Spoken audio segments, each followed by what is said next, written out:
बात होते ही आते हैं बजरंगी, शुरुआत होते ही आते हैं बजरंगी, शुरुआत होते ही। छंद चौपाई दोहे कुछ पाठ होते ही आते हैं बजरंगी, शुरुआत होते ही आते हैं बजरंगी, शुरुआत होते ही।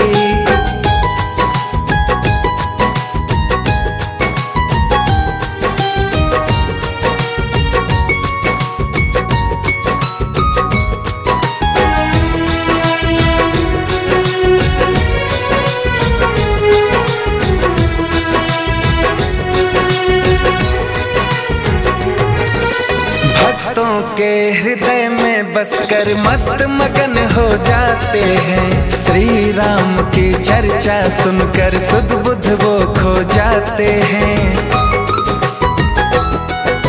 भक्तों के हृदय में बसकर मस्त मगन हो जाते हैं, श्री राम की चर्चा सुनकर सुध बुध वो खो जाते हैं। जय श्री राम के जयकारे एक साथ होते ही, जय श्री राम के जयकारे एक साथ होते ही आते हैं बजरंगी, शुरुआत होते ही आते हैं बजरंगी, शुरुआत होते ही।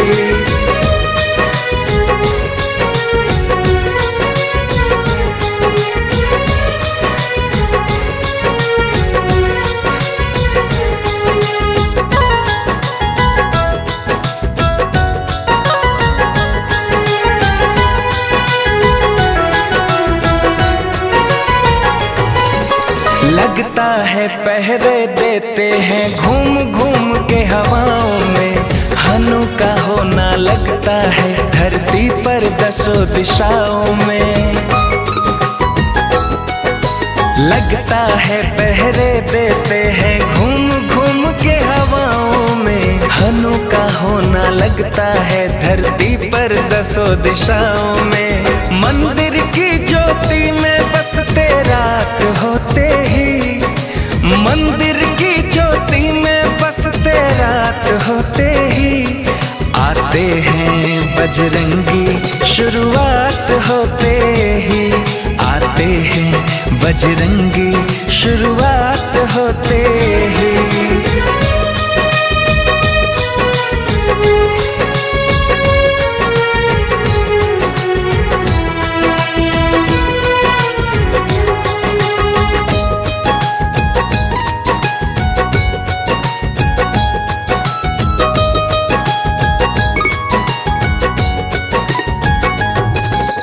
अनुपम कीर्ति है इनकी, श्री राम जी के दुलारे हैं, रोम रोम में राम है इनके, राम के ही गुण सारे हैं।